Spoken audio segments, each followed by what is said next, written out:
네, 안녕하세요. 다들 바쁜 시간에 세미나에 참석해 주셔서 감사드립니다. 저는 이제 LK 파트너스의 신규빈 파트너라고 하고요. 조지아 베이스에서 지금 근무를 하고 있습니다. 오늘은 이미 이메일로 받으신 것 같이 캘리포니아 주의 새로 기후 공식 법안 SB 253이랑 SB 261에 대한 주요 내용을 소개해 드리려고 준비한 자리입니다.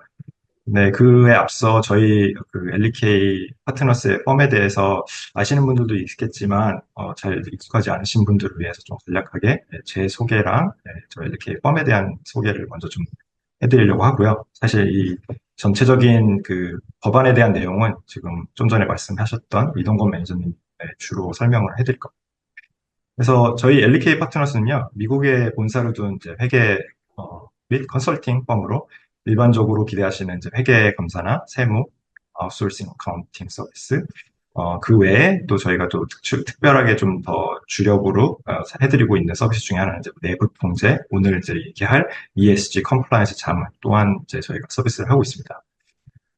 저는 이제 지금 말씀드렸던 계속 내부 통제와 ESG 컴플라이언스에 대해 제가 언급을 드리고 있듯이 리스크 앤 컴플라이언스 어드바이저리 프랙티스를 제가 리드를 하고 있고요.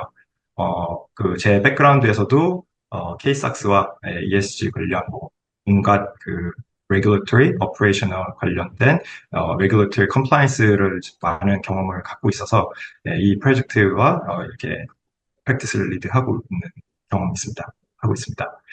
어, 저희 그 앞으로도 이제 이동호 매니저님이 본인에 대해 소개를 할 텐데 저희 다른 항린 회계법인들에 비해 가장 큰 차별점이 그 저희 회사 사이즈에서 ESG와 내부 통제 자문을 동시에 할 수 있는 팀을 갖고 있는 회계법인은 아마 저희 엘리키 파트너스 밖에 없다라고 저희도 알고 있고요.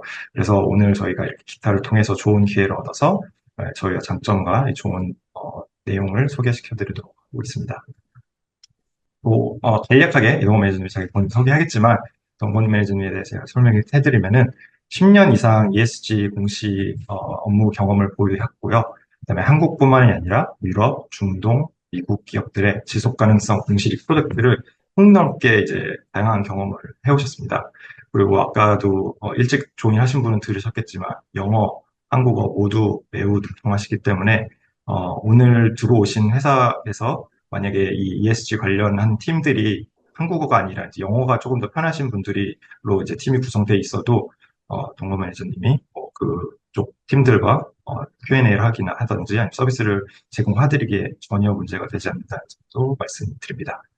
그래서 저는 오늘은 지금 여기까지 이제 말씀드리고요. 앞으로 이제 동거 매니저님이 소개해 주실 슬라이드 잘 들어주시고 혹시 뭐 질문이나 추가적으로 어, 문의하실 부분 있으면은 나중에 많은 문의 주시면 감사하겠습니다.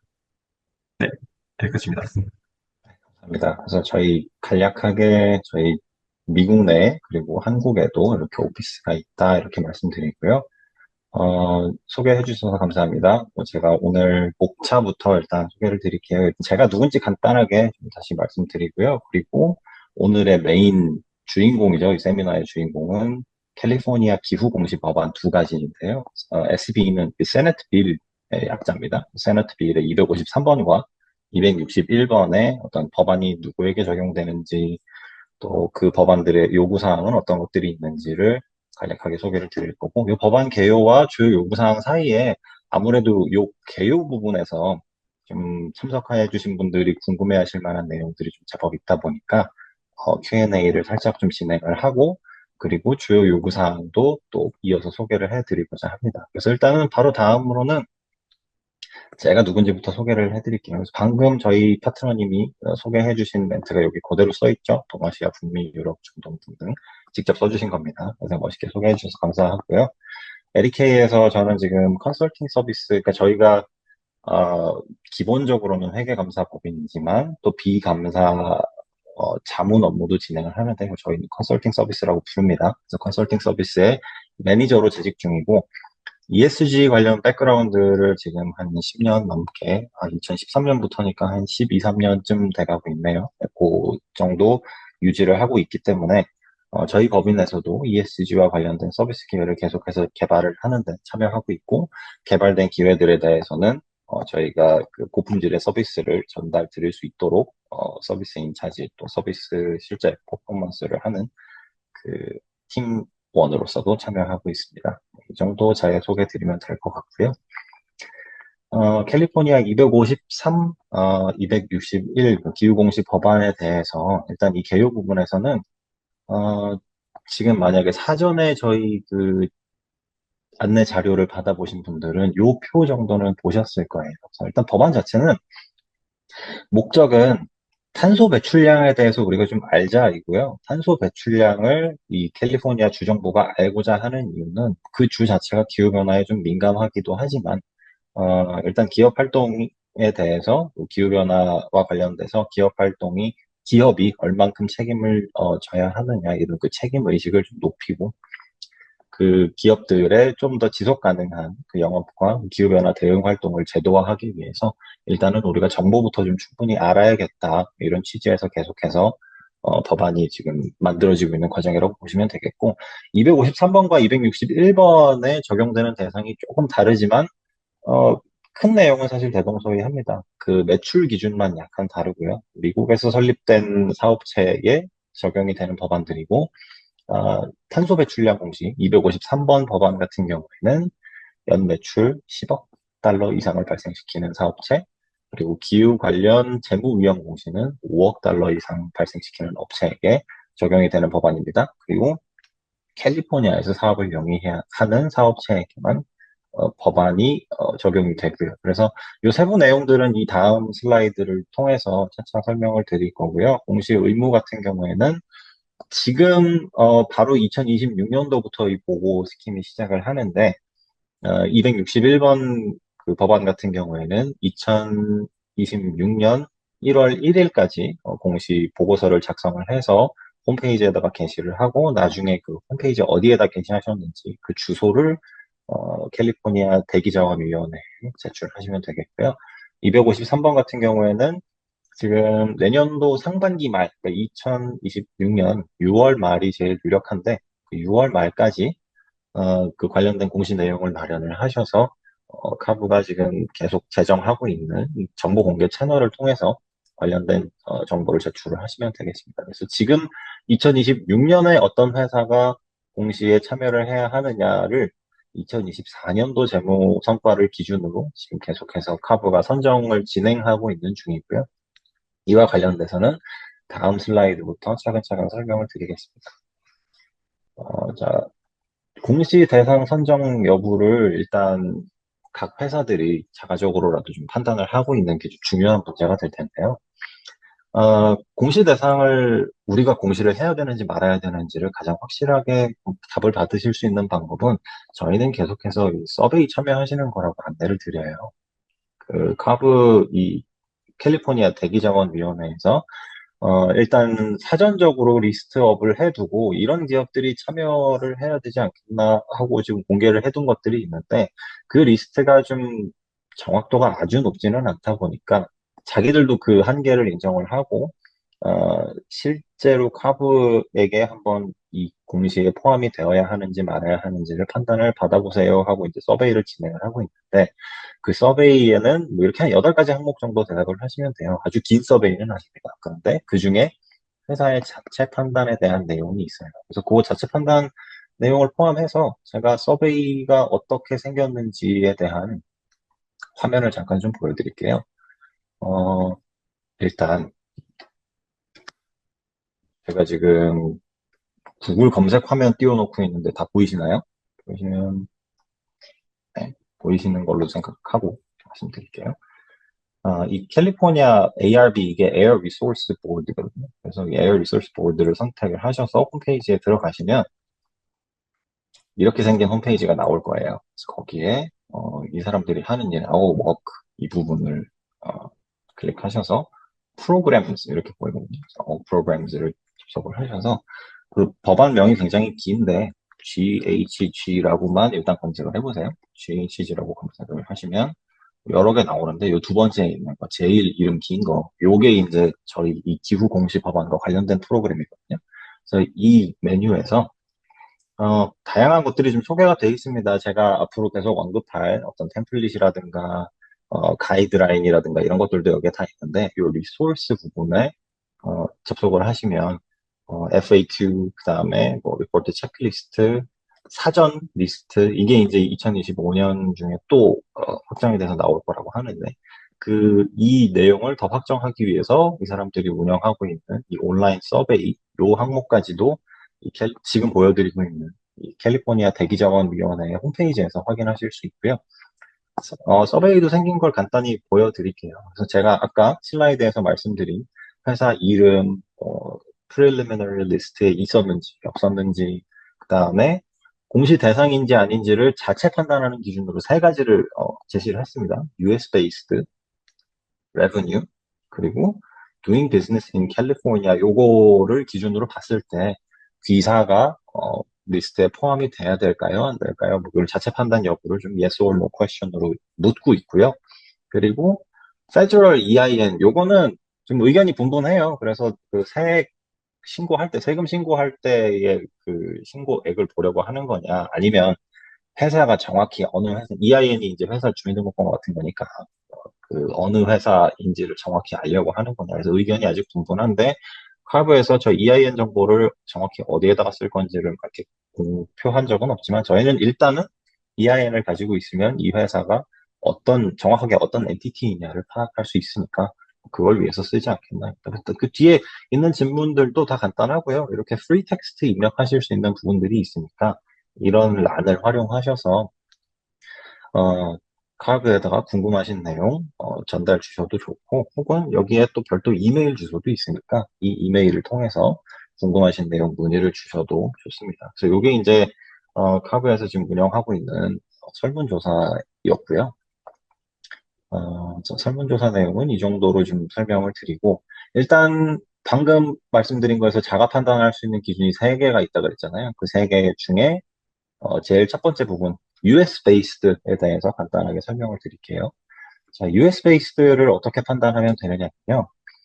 일단 미국에서 설립된 회사여야 보호 대상에 포함될 수 있는데 어떤 회사를 미국에서 설립됐다고 볼 것이냐는 캘리포니아 대기자원위원회에서는 일단 캘리포니아 주법에 의해서 혹은 캘리포니아 이외에 미국 내 타주 혹은 워싱턴 DC에 관련 법 혹은 미국 의회법에 근거를 두고 설립된 사업체를 미국 사업체라고 판단을 합니다. 그러니까 지금 오신 기업들 중에서 미국 법인이 이런 구조를 띠고 있는 법인들이 많을 거예요. 일단 한국에 본사를 두고. 근데 한국에 두고 있는 이 본사는 미국 법에 근거해서 설립된 회사는 아닐 거잖아요. 그러니까 여기는 공시 대상에 포함되지 않을 거다 이렇게 기대하시면 되고 그 회사가 미국에 있는 어떤 회사를 거느리고 있고, 그 미국의 홀딩 컴퍼니 혹은 진짜 직접 사업을 하는 그런 회사들이, 미국 내에 캘리포니아 주 혹은 다른 주에 여러 사업체를 거느리고 있다. 그러면 여기까지는 미국 내 설립된 회사구나라고 인식이 될 거고요. 그 이외에 이 미국 법인들이 거느리고 있는 다른 제3국의 연결 법인들은 일단 미국 회사로 인식은 되지 않아서 이 회사들이 직접 캘리포니아에 무슨 공시를 해야 될 의무는 없을 거다라고 이해하시면 됩니다. 근데 아마 지금 계속 고민이 되시는 부분들이 이 회사가 매출을 계산을 할 때 이런 제3국 법인으로부터 성과를 연결받아 올 때 그걸 기준으로 해야 되느냐. 요거는 좀 고민이 되실 수 있는데 그 내용이 바로 다음 슬라이드에서 제가 설명드릴 내용입니다. 그래서 연 매출을 판단하시는 기준에 대해서도 일단 좀 설명을 먼저 드리면서 계속 알아볼게요. 공시 대상 선정 어떤 기준이 영업 활동에 의한 글로벌 총 수익이라고 텍스트가 정리가 돼 있어요. 이 자료의 이 노란색 부분이 그 법안의 그 가장 최근 워크샵에서 저희가 발췌한 내용인데요.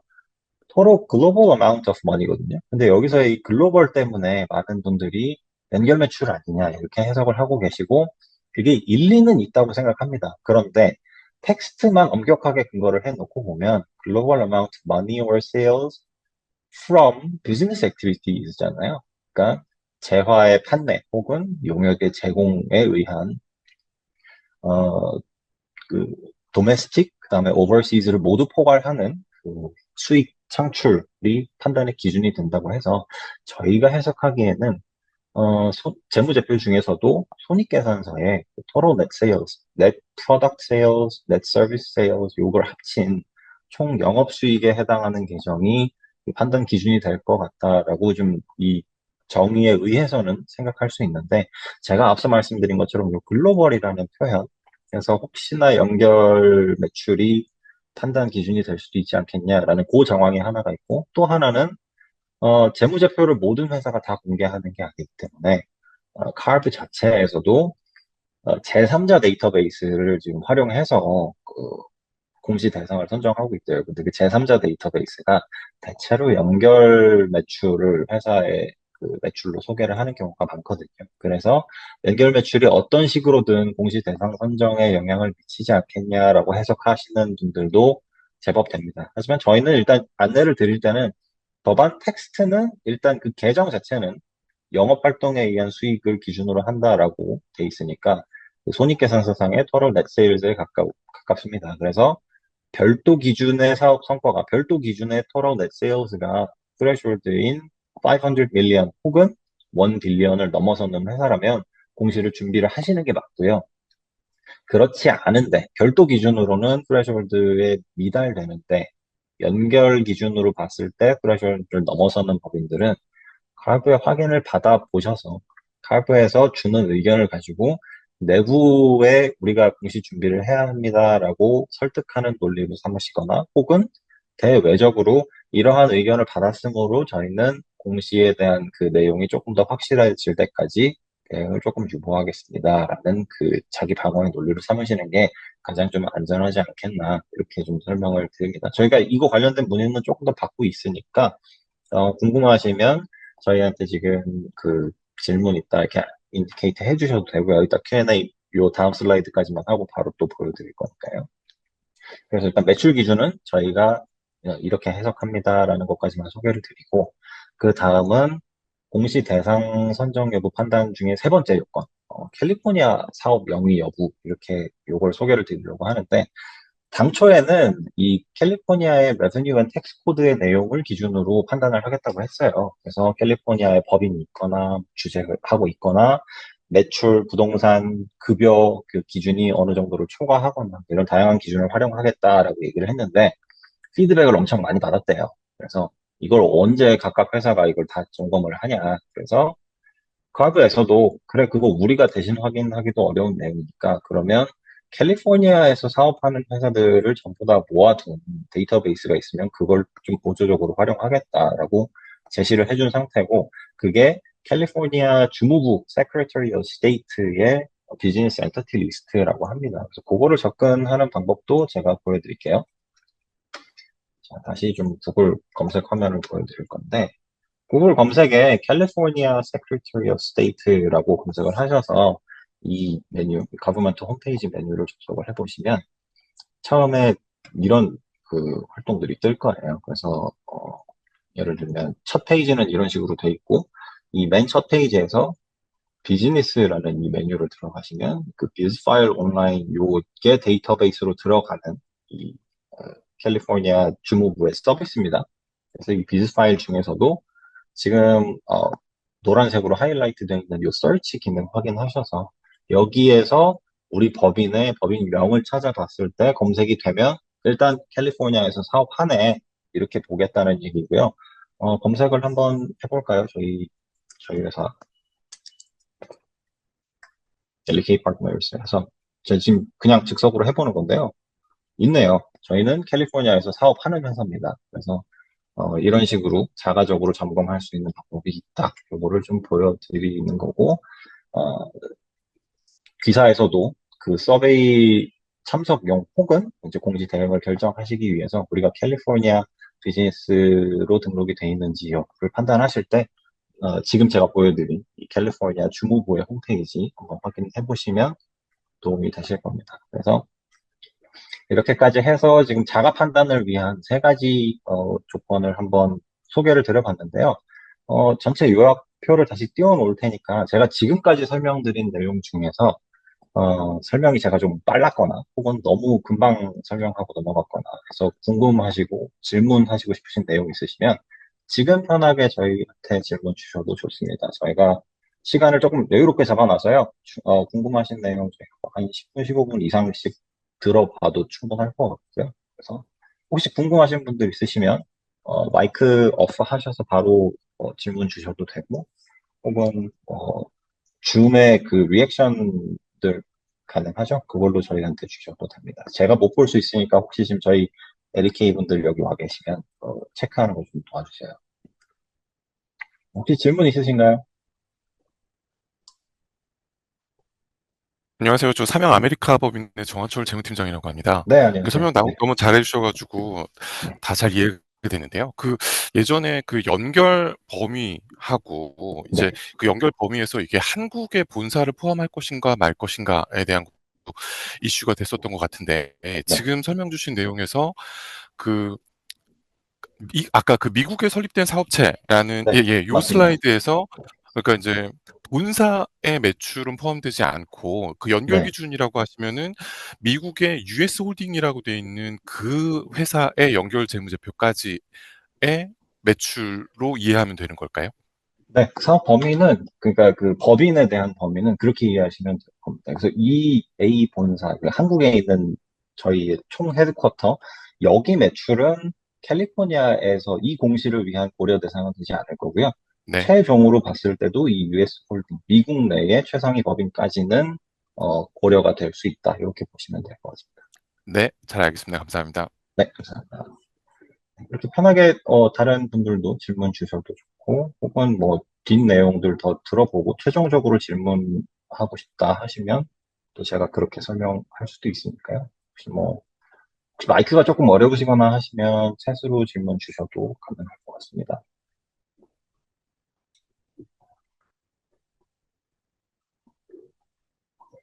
다 괜찮으시면 사실 어, 계속 설명드리고 맨 마지막에 Q&A 받아도 돼요. 그래서 제가 지금 뭐 때문인지 줌 전체 화면이 살짝 좀 안 보여서 혹시 챗을 주고 계신 분이 있나요? 확인 좀 도와주시겠어요?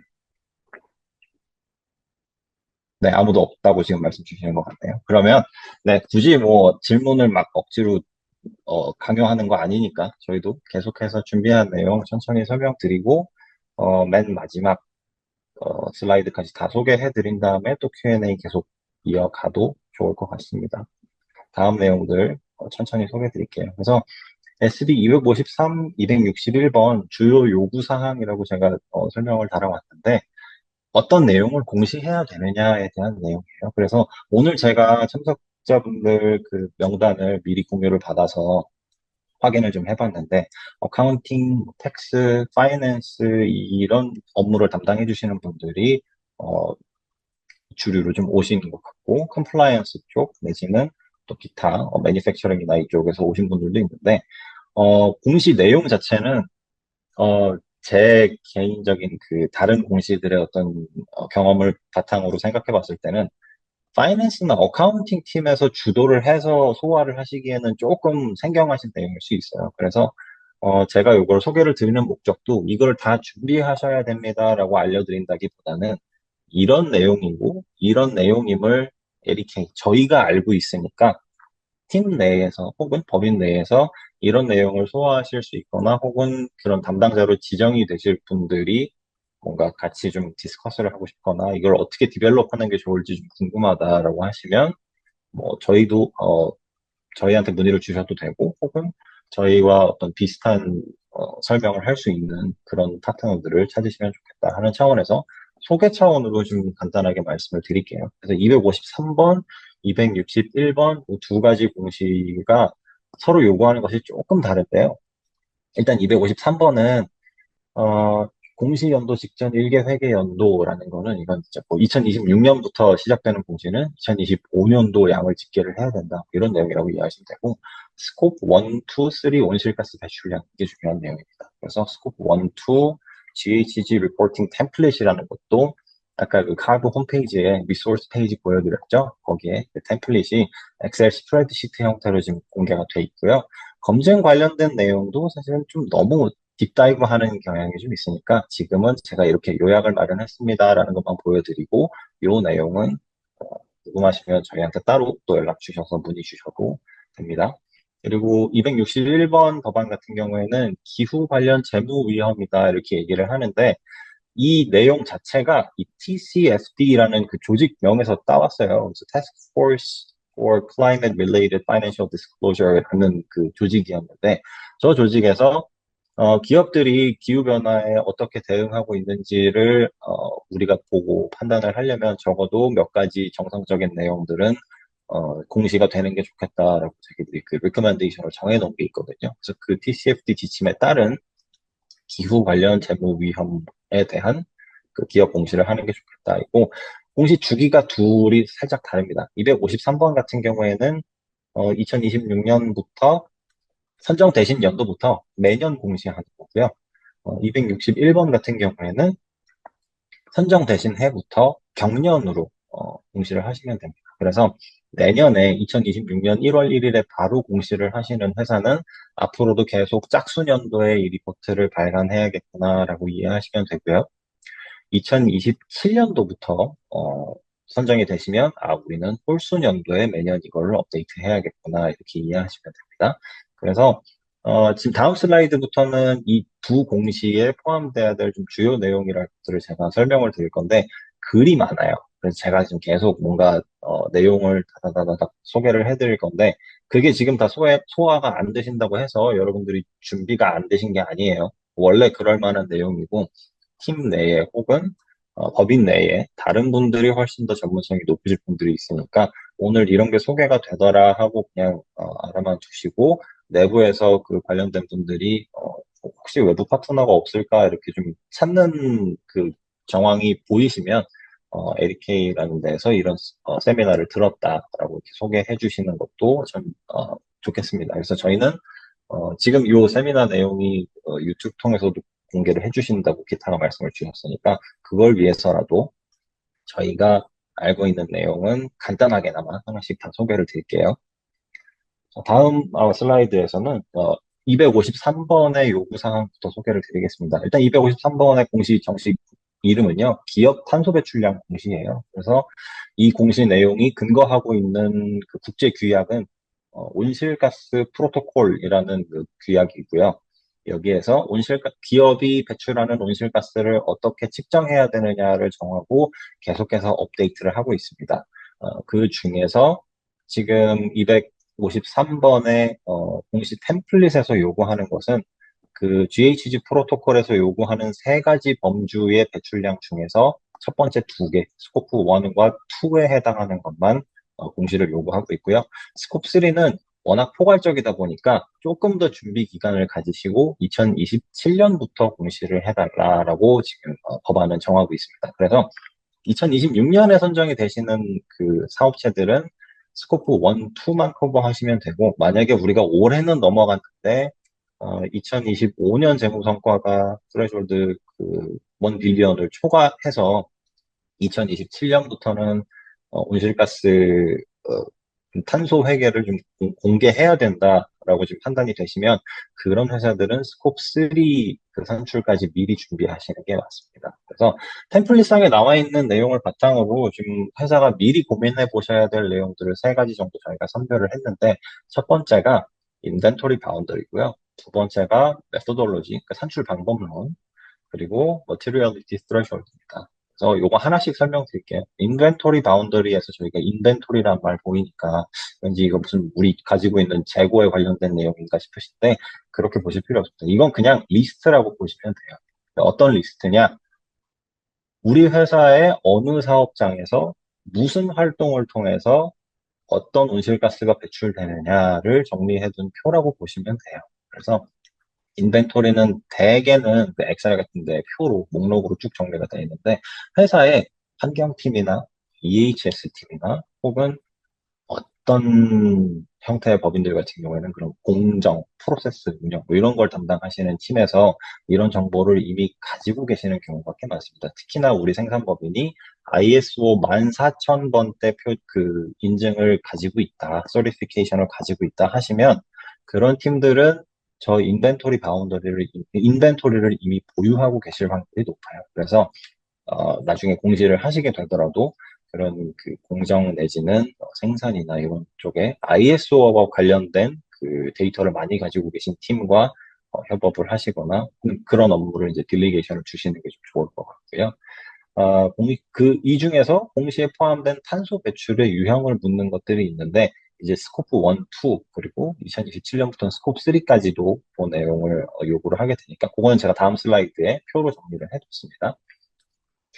다음으로 좀 미리 생각해 주시면 좋을 내용이 이 메서돌로지에 관한 내용인데요.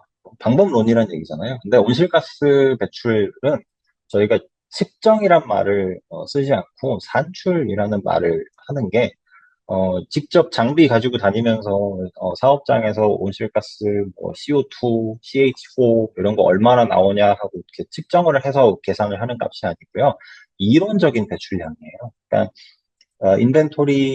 GHG 인벤토리에 제가 아까 말씀드린 게 어떤 활동이 어떤 에너지를 얼마나 소비하는지가 들어간다고 말씀드렸잖아요. 그러면 그 소비되는 에너지량을 가지고, 그러니까 에너지원, 예를 들면 가솔린, 디젤, 전기 이런 에너지원을 얼마나 썼느냐를 가지고 거기에 각각의 에너지원이 사용 단위별로 온실가스를 얼마나 내뿜느냐 하는 그 계수를 곱하고 그 계수를 통해서 구한 배출된 온실가스량의 지구 온난화 지수를 곱해서 총 온실가스 산출량을 계산하게 되어 있습니다. 그러니까 에너지원별 사용량 이거는 어, 저희가 직접 집계해야 되는 값이잖아요. 근데 이거는 미리 생각 안 해두셔도 되고, 온실가스 배출 계수를 뭘 쓸까? 그다음에 지구 온난화 지수를 어느 기관에서 산정한 어떤 지수를 쓸까?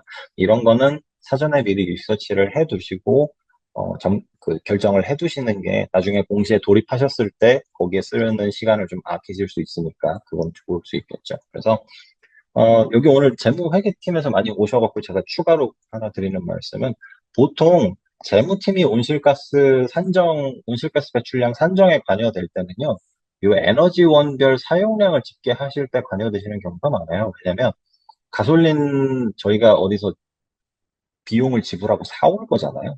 내지는 뭐 전기도 유틸리티 빌 같은데 우리가 전기 몇 와트 썼는지 나올 거잖아요. 그래서 그런 빌들을 취합을 하시고 어느 에너지원을 사오는데 어느 정도 비용이 들었다를 통해서 우리가 전체 구매한 양 혹은 뭐 사용한 양을 역으로 추산을 할 수가 있기 때문에 재무팀이나 뭐 회계팀이나 혹은 간혹가다 자금팀 이런 쪽에서는 이 에너지원별 사용량을 집계하실 때 약간의 도움을 주시는 경우가 많습니다. 그래서 이것도 아까 제가 말씀드린 그 ISO 관련된 업무를 하시는 팀이 있으시면 그 팀하고 재무팀하고 논의를 하실 때 역할 분담을 그렇게 좀 나누시는 게 좋을 것 같아요. 실제 온실가스 배출 계수나 GWP에 관한 것들은 그런 팀에서 전문 인력을 활용을 하시고 에너지원별 사용량을 집계하실 때는 재무팀이 활약을 해주실 수 있는 여지가 조금 더 있다. 이렇게 안내를 드리고요.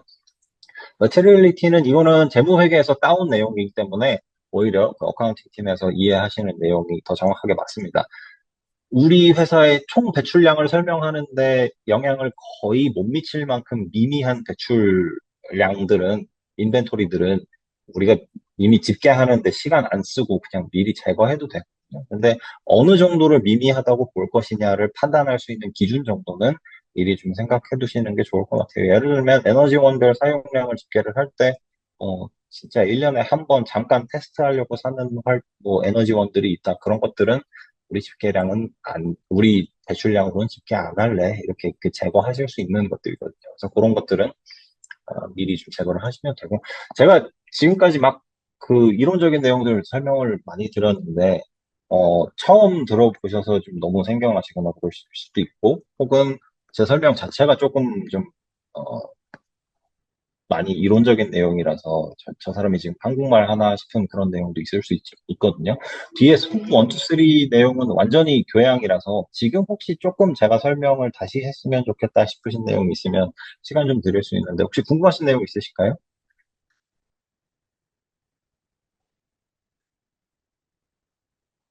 음, 그냥 일단 계속 이어서 설명드릴까요?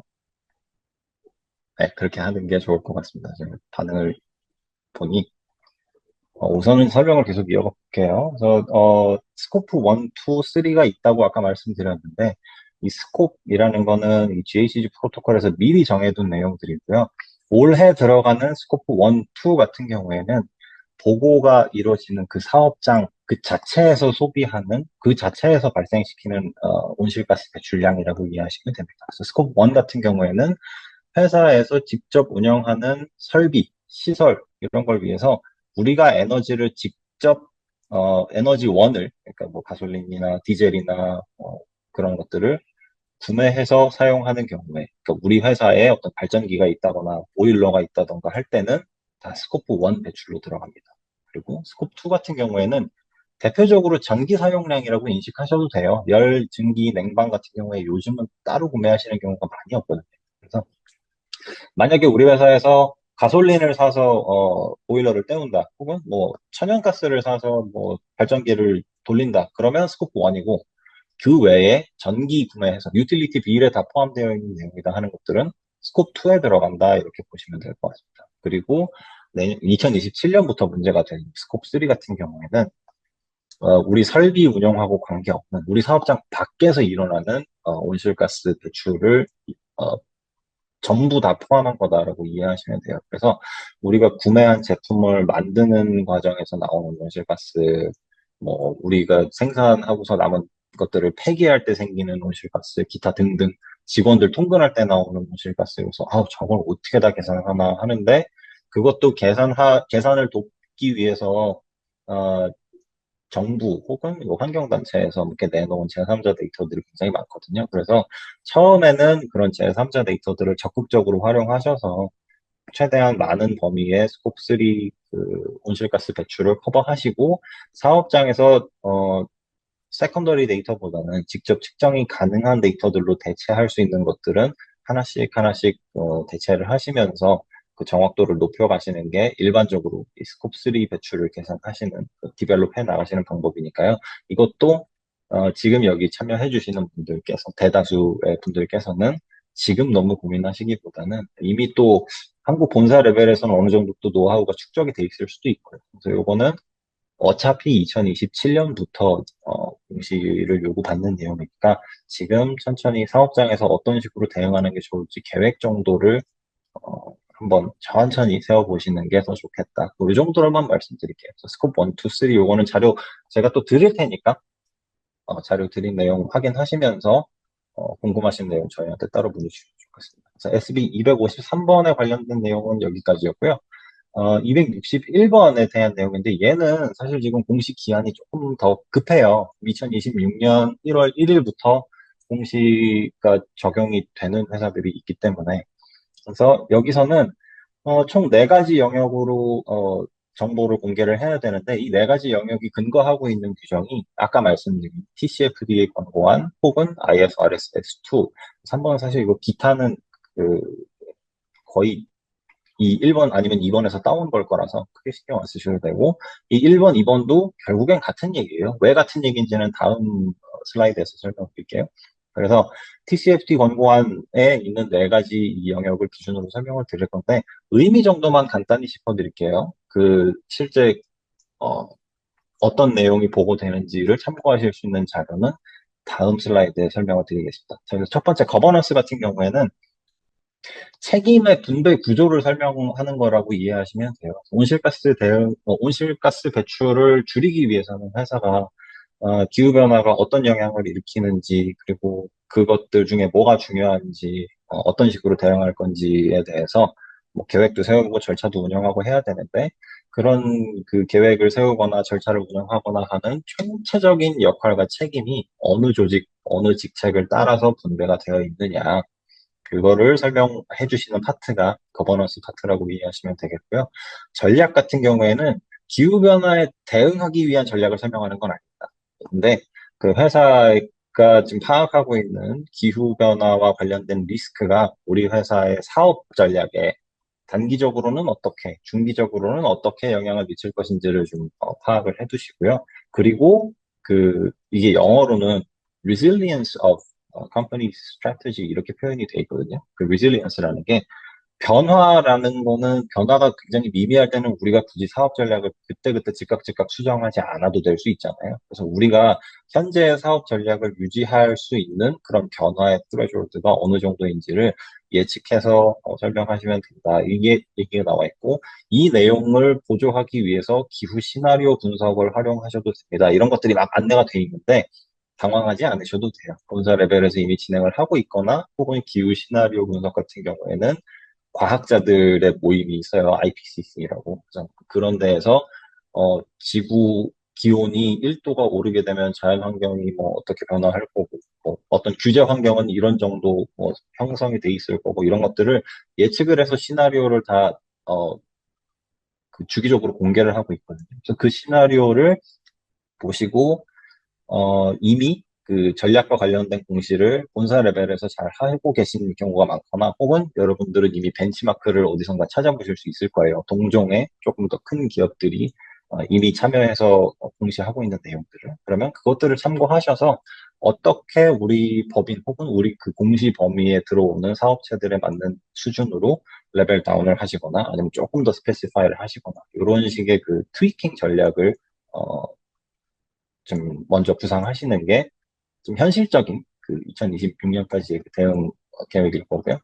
그리고 리스크 매니지먼트 같은 경우에는 제가 계속해서 기후변화와 관련된 어떤 사업 전략 혹은 재무 성과에 대한 변동성이 떻게 될지를 회사가 예측해야 된다 이렇게 말씀드렸잖아요. 예측했으면 그 변동성에 대해서 우리 회사가 계속해서 순탄하게 잘 굴러갈 수 있게끔 그 대응 계획을 짜야 되는데 그 계획, 거기에 대응하기 위한 어떤 그 절차들이 이미 보유하고 있으면 어떤 절차들을 보유하고 계신지 혹은 그걸 앞으로 만들 과정이면 만들 계획이시라면 어떤 식으로 그런 그 리스크 대응 절차를 마련하실 건지를 설명하시면 되고 매트릭스 타겟 같은 경우에는 요 바로 그 전 단계가 리스크 매니지먼트 절차에 대한 설명이니까 그 절차가 잘 돌아가는지 혹은 어느 정도 개선이 필요한지를 판단할 수 있는 지표는 뭘 활용하실 계획인지 그리고 그 지표를 어느 수준으로 관리하실 것인지를 설명하시면 되는 파트라고 보시면 되겠습니다. 그리고 2027년부터는 스코프 1, 2, 3 탄소 배출량 아까 253번에서 그 측정하시는 거 그것까지도 이 부분에 포함을 하셔야 된다고 카브는 얘기를 하고 있습니다. 그래서 요게 요 네 가지 내용별로 어떤 그 기존의 그 자료 공시들이 이루어지고 있었는지 그리고 우리가 참고할 수 있는 자료들은 뭐가 있는지를 모아둔 웹페이지가 이 TCFD Knowledge Hub라는 곳이 있습니다. 이 TCFD가 제가 아까 그 TCFD나 IFRS나 거기서 거기라고 말씀드린 게 TCFD는 태스크 포스이기 때문에 지금은 2023년 기준으로는 이미 활동이 종료가 됐어요. 그리고 그 역할을 IFRS가 통합 계승을 했습니다. 그런데 이 사람들이 활동을 할 때까지 모아둔 자료들은 지금 2025년 12월 31일까지 널리지 허브라는 그 웹페이지를 통해서 다운로드를 받으실 수가 있거든요. 그래서 어떻게 생긴 거냐면요.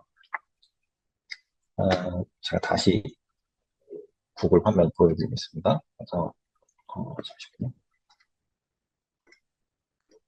검색을 구글에 그냥 TCFD 요 네 글자만 치시면 앞에 뭐 이런 정의 같은 파트 말고 홈페이지 링크가 바로 나와요. 그래서 이 TCFD 홈페이지에 들어가면 정말 중요한 메시지니까 읽어주세요 하면서 제가 방금 설명드린 얘기가 나옵니다. 저희는 활동을 다 끝냈고요. 저희 업무는 IFRS가 가져갔습니다. 그런데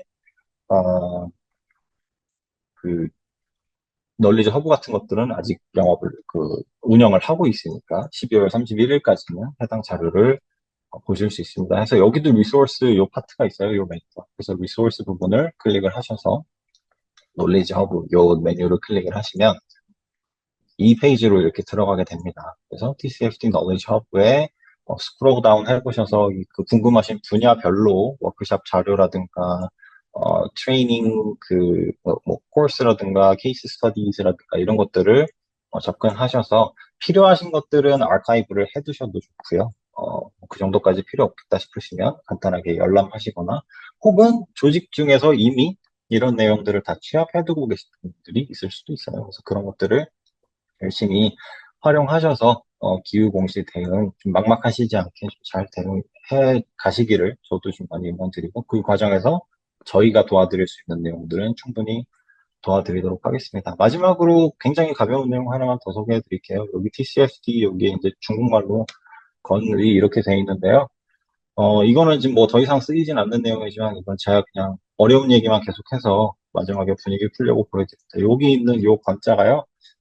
이동건 할 때 그 건자니까 여러분들 다른 거 다 까먹으셔도 TCFD 홈페이지 보시다가 여기 LEK에서 어디 뭐 건자, 요 건자 쓰는 어느 아무개가 뭐라고 설명을 많이 했었는데 라는 거라도 기억을 해주시고 저희 회사에 연락 주실 때 그 무슨 건 아무개 있지 않느냐 하시면 저한테 연락이 올 겁니다. 네, 그렇게라도 저희와 또 오늘 저희가 설명드린 내용 기억해 주시면 감사하겠습니다. 그래서 일단 준비한 발표 내용은 여기까지고요. 저희가 한 15분 정도 궁금하신 내용 좀 더 설명드리거나 혹은 저희한테 지금 뭐 전해주실 어떤 코멘트 혹은 저희가 뭐 조금 다시 설명했으면 좋겠다 하는 부분들이 있으시면 편히 말씀 전해 주십시오. 그럼 저희가 지금 바로 추가로 더 설명드리도록 하겠습니다.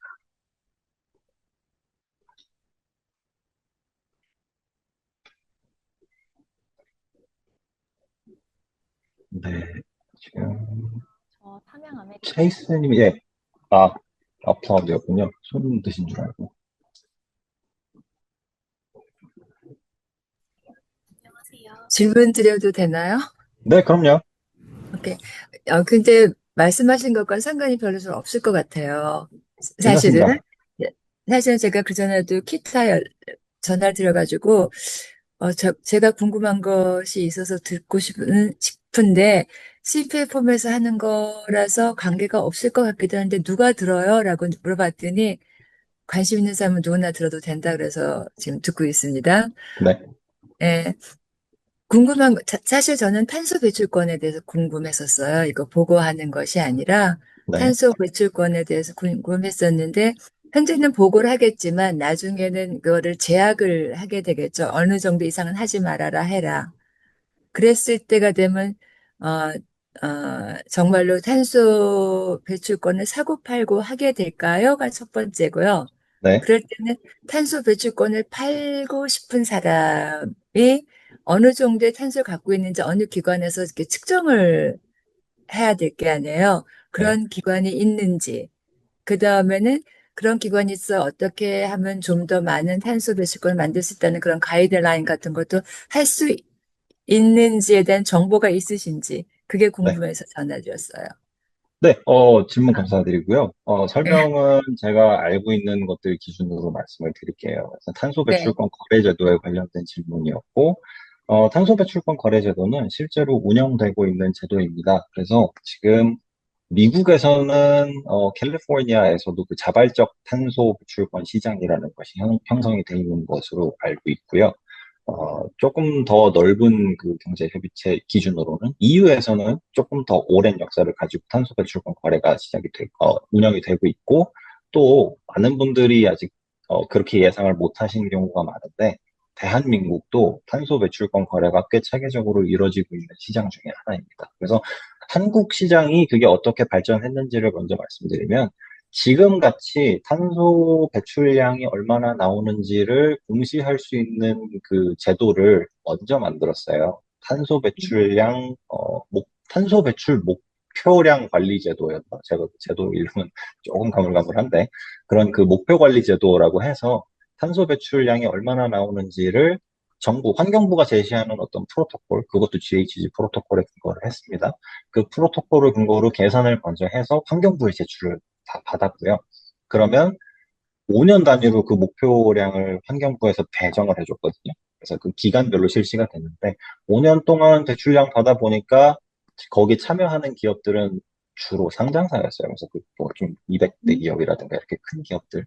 이 기업 중에서 뭐 어느 기업은 얼만큼, 어느 기업은 얼만큼까지만 탄소를 배출하십시오라고 목표량을 주게 되면 그 중에 금융회사라든가 뭐 기타 좀 업의 특성에 따라서 목표량 감축이 조금 쉬운 회사들이 있어요. 그런 회사들은 받은 목표에 비해서 배출권이 좀 널널하게 남거든요.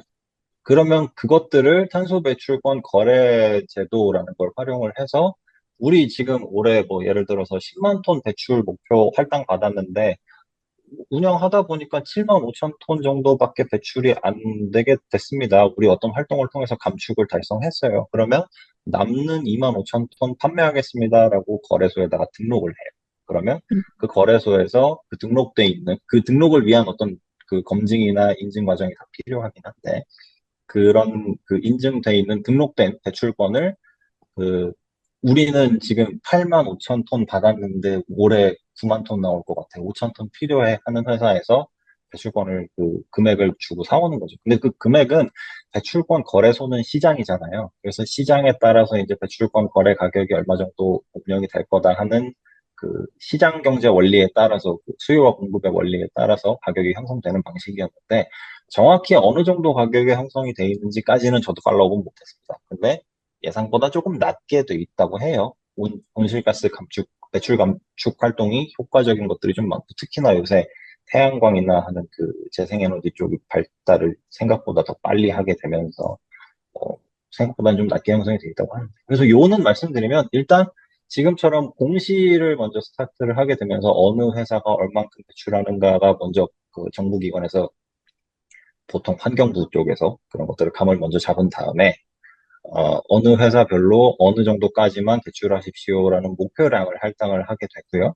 그러면 그 목표량을 하회하도록 온실가스를 감축하는 회사들은 그 남는 잔여 목표량을 거래소를 통해서 판매를 할 수 있게 되고 그 인증을 거쳐서요. 그러면 그 인증된 그 탄소 배출 감축량은 배출 감축이 조금 목표보다 좀 덜 된 회사들이 구매를 해서 약간 일종의 탄소세 개념인 거죠. 우리가 목표보다 탄소를 조금 더 배출해야 되니까 시장 가격만큼은 우리가 세금 내는 개념으로 거래소에다 주겠습니다. 그 사실 그 수익은 그 거래소를 운영하는 친환경 관련된 단체 혹은 환경부일 거예요, 대체로. 환경부가 가져가게 되고. 근데 그런 맥락은 아마 비슷하게 미국에서도 이미 그렇게 발전을 하고 있거나 내지는 그렇게 발전해 나갈 거라고 보시면 되겠습니다. 네, 알겠습니다. 감사합니다. 네.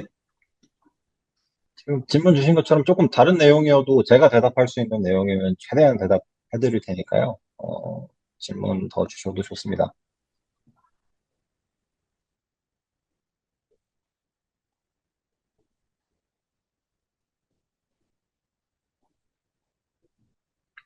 아니시면 보통 이런 내용이 공시나 규제 대응에 관련된 내용이다 보니까 그 질문을 하려면 우리 사업체의 관련 내용을 조금 공개를 해야 될 수 있어서 공개적으로 말씀하시기가 꺼려질 수도 있어요. 그러면 제가 저희 연락처가 있는 슬라이드를 한 번만 더 보여드릴 테니 어, 여기 이렇게 보이는 저희 ESG 프랙티스 리드 파트너, 신규인 파트너님, 그리고 저도 이렇게 CC 주셔서 저희한테 따로 문의 주셔도 꼭 이 제도 관련된 내용이 아니더라도 뭐 연관해서 궁금하신 내용이 있으시다면 그것들도 저희한테 연락 주시면 저희가 대응 가능한 수준으로는 성심성의껏 답변 드릴 테니까요. 어, 오늘 참여하신 분들 중에서 혹은 그리고 또 기타 쪽에서 특별히 더 전하실 말씀 없으시면 사실 뭐 질문이 나올 때까지 기다리기보다는 일단은 이 정도에서 마무리하는 게 어떨까 싶습니다. 그래도 괜찮을까요? 기타도 괜찮으신가요?